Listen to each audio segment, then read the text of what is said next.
Saya sering tekankan dalam pengajian saya begini, ikhwas sekalian, tolong kalau masa lalu kita begini yang akan saya jelaskan, sudahlah, tapi anak-anak jangan begitu. Kita ini sekarang seringkali tertahan hati kita untuk bisa memahami tauhid kepada Allah, menggantungkan nasib kepada Allah. Apa sebabnya? Sebab utamanya ikhwas sekalian karena kita terlalu terpengaruh dengan dongeng-dongeng manusia. Di dalam agama kita tidak ada dongeng. Dongeng itu artinya cerita fiktif, dikarang-karang, baik untuk menceritakan seorang tokoh yang fiktif atau untuk membuat orang lain tertawa. Kenangan manusia dalam Islam tidak dikenal itu. Jangan antum ceritain anak antum begini-begini nih, bohong semuanya. Antum mau lihat fakta lapangan. Mickey Mouse, apa itu Mickey Mouse? Hah? Tikus. Tikus yang fiktif lagi. Tikus itu ikhwas sekalian dalam agama kita, tikus itu diberikan istilah dalam hadis fuwaisiqah. Tahu apa artinya fuwaisiqah? Binatang yang buruk yang boleh dibunuh, tikus itu. Bahkan dikatakan oleh Ibnu Sirin rahimahullah dalam buku beliau Ta'wil Mimpi, diambil dari hadis Nabi SAW, semua hewan yang boleh dibunuh dalam agama, gitu kan, termasuk tikus di sini.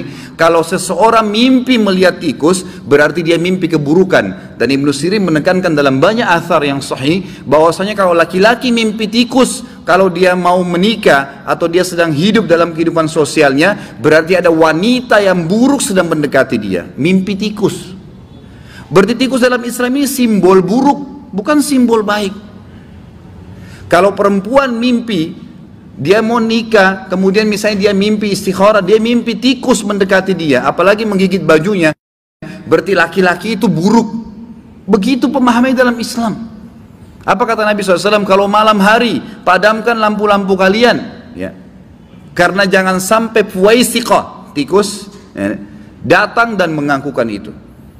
Pernah Umar bin Khattab membawa kepada Nabi SAW seekor tikus yang ditangkap di rumah beliau, ditangkap oleh Umar bin Khattab, dipegang, dibungkus, dibawa, gitu kan.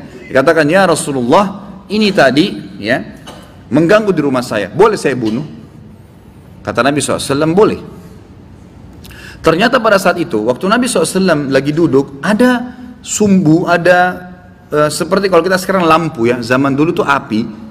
Tikus itu tiba-tiba waktu ditaruh di depan Nabi SAW jalan, subhanallah, dengan hikmah Allah, tikus itu menarik sumbu itu, dia bukan lari.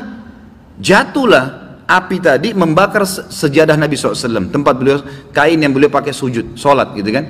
Lalu kata Nabi SAW, sesungguhnya ya, tikus-tikus ini ditunggangi oleh syaitan untuk merusak barang-barang kalian. Sebagaimana kalian lihat sekarang. Apa yang antum ambil pelajaran dari kisah Mickey Mouse? Dari kisah kosong, bohong, fiktif. Demi Allah ikhwan, merusak akidah antum. Berapa banyak orang Islam yang buat kamar anaknya Mickey Mouse semua. Ini bukan main-main ini. Ini masalahnya ini jadi penghalang akidah. Antum jadi nggak bisa memahami hal-hal gaib seperti ini karena kita terkontaminasi dengan cerita fiktif, dongeng yang bohong. Tom and Jerry itu apa, ikhwan? Hah? Cerita bohong, fiktif. Tikus berantem sama kucing. Pernah antum lihat tikus berantem sama kucing? Hah? Yang ada kucing makan tikus, iya. Nggak pernah tikus berantem sama kucing. Nggak ada sejarahnya. Tapi dibuat rekayasa kisah di situ bahwasanya bisa. Kalau antum nonton, antum oh iya ketawa lucu. Anak antum kalau nonton lihat apa kira-kira? Yang dia tangkap, oh boleh orang pukul-pukulan. Dan orang dipukul sama apapun tidak mati. Mau kena strum kah, mau jatuh dari tangga kah, mau kepalanya gepeng kah, nggak apa-apa. Ini ngapain orang Islam ini? Kenapa jadi begini? Itu. Apa yang dirangkap oleh anak kita nanti adalah cerita-cerita dongeng. Kalau antum datangkan cerita hakikat nanti yang benar tentang masalah kematian, malaikat maut, surga neraka, dia sulit tangkap karena dongeng ini sudah menjadi tameng buat dia. Jangan ikhwan sekalian, nggak ada manfaatnya sama sekali, gitu kan? Spiderman, Batman, ada itu benar. Antum sudah tahu belum fakta lapangan? Di Amerika waktu pertama diterbitkan film Spiderman, cuma disembunyikan datanya. Ini Anda buka di majelis ini ikhwas sekalian. Itu waktu diputar pertama kali dan banyak anak-anak nonton, banyak sekali anak kecil mati karena loncat dari apartemen. Itu faktanya, tapi disembunyikan supaya filmnya itu laku. Karena nggak ada orang bisa loncat terbang seperti itu, mustahil. Tapi dibuat cerita fiktif, seakan-akan itu adalah tokoh pahlawan dunia. Jadi orang-orang pun berharap nanti, oh nanti akan ada kalau manusia luar negeri, luar angkasa datang. Rekayasa nggak ada. Luar angkasa bagi kita tuh penghuninya malaikat, nggak ada itu. Ya. Dibuat cerita fiktif, bohong semua, merusak akidah kaum muslimin. Nggak boleh, gitu kan?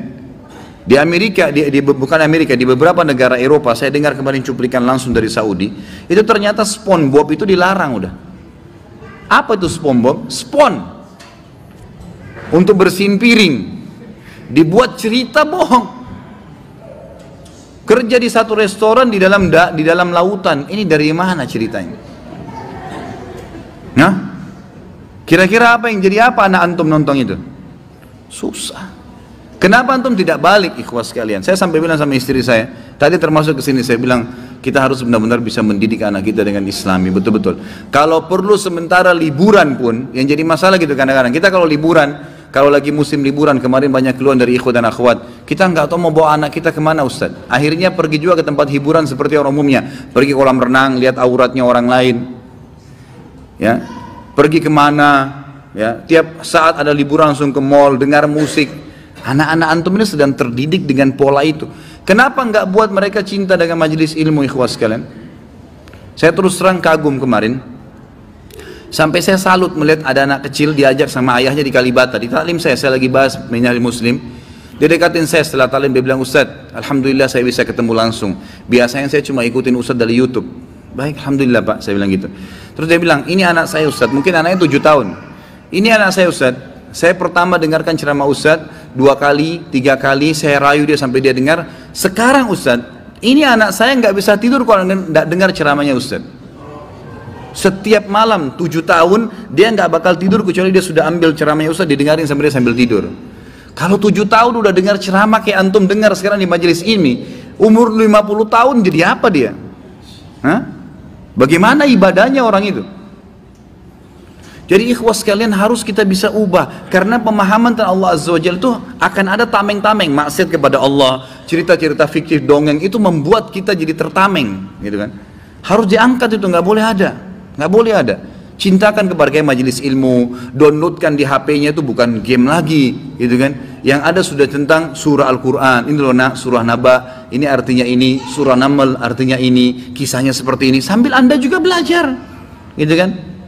Coba diubah pola itu, karena kalau tidak akan lahir generasi Rabbani, akan terlahir generasi yang sama saja. Kita sayangkan semoga Allah kasih hidayah beberapa kaum muslimin hamil di luar nikah sebelum nikah, gitu kan? Sekarang anak gadisnya ada, dibebasin, dia pikir supaya seperti dia, prestasi hamil di luar nikah. Haram, zina. Anak itu nggak boleh dinisbatkan kepada laki-laki pemilik sperma kalau memang itu hasil zina. Bagaimana bisa dianggap prestasi? Sudah dibiarin, gitu kan? Nggak boleh ini. Harus kita ubah. Kalau enggak, uluhiyah kita kepada Allah ini bisa nanti jadi susah gitu. Nggak boleh. Saya kemarin bimbing umrah, ada satu polisi dari Kalimantan ikut. Saya minta sama pengelola bimbingan umrah, saya bilang mohon maaf, jadwalnya kan dia cuma ceramah sekali Madinah, sekali Mekah. Saya bilang enggak, saya minta ceramah tiap hari dari saya. Setiap habis asar, semua jemaah kumpul di ruangan saya saja. Di kamar saya nggak apa-apa, kumpul nanti saya isi ceramah. Ustadz nggak apa-apa, nggak apa-apa. Yang penting jangan pada saat kita safar, lagi keluar kota, lagi ke Mekah, lagi ke Madinah. Kalau saya lagi kosong, setiap hari silakan tanya jawab, kesempatan. Kita berharap ini menjadi aset akhirat kita mereka ini. Subhanallah, ada satu anak polisi itu, sekali dia dengar ceramah saya waktu di, saya Allah alam hidayah, bukan karena saya, hidayah di tangan Allah SWT. Dia dengar ceramah sekali, rupanya anak ini tertarik. Jadi setiap hari selama kita 12 hari kalau nggak salah kemana, 12 hari itu, setiap hari cuma mungkin 3 atau 2 hari yang kita tidak isi pengajian pada saat datang dan pada saat pulang. Selebihnya itu isi ceramah. Hari pertama dia datang, dia dengar ceramah, rupanya dia pulang. Saya tidak tahu nih, nanti ayahnya cerita. Setiap hari kedua, hari ketiga, terus sampai kita mau balik, anak ini setiap saya ceramah di depan saya langsung duduk. Saya lihat dia pun ambil HP-nya, HP sendiri dia rekam. Saya pikir ayahnya suruh gitu. Gak lama kemudian pas lagi tour city di Mekah, lalu ayahnya bilang, Ustaz, ini anak saya, semenjak dengar ceramahnya Ustaz, gitu, dia kalau saya terlambat habis asar nih, sudah mau sholat asar di Masjid Nabawi atau Masjid Haram, ayo Pak, ayo ayah cepat, Ustaz sudah mau ceramah habis asar. Dia tarik tangan saya. Kalau saya terlambat saya dimarahin Ustaz sama anak saya. Anaknya itu kalau nggak salah 8 tahun umurnya. Diremalain sama dia, ayah ini gimana?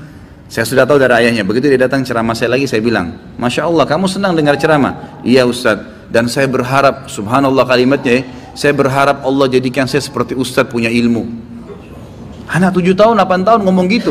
Bayangkan bagaimana kalau kita masukkan dia ke ilmu, gitu kan? Bukan hiburannya ke tempat yang salah, ke situ. Itu luar biasa itu. Sampai dia rekam sendiri di HP-nya, dia ijtihad sendiri gitu kan? Dia bicara seperti itu. Itu banyak contoh-contoh seperti ini. Jadi jangan sampai, kalau antum bisa rasakan keimanan dengan umur yang sekarang, coba buat anak-anak kita rasakan lebih kecil daripada kita, dari umur dia sekarang. Itu sangat manfaat sekali.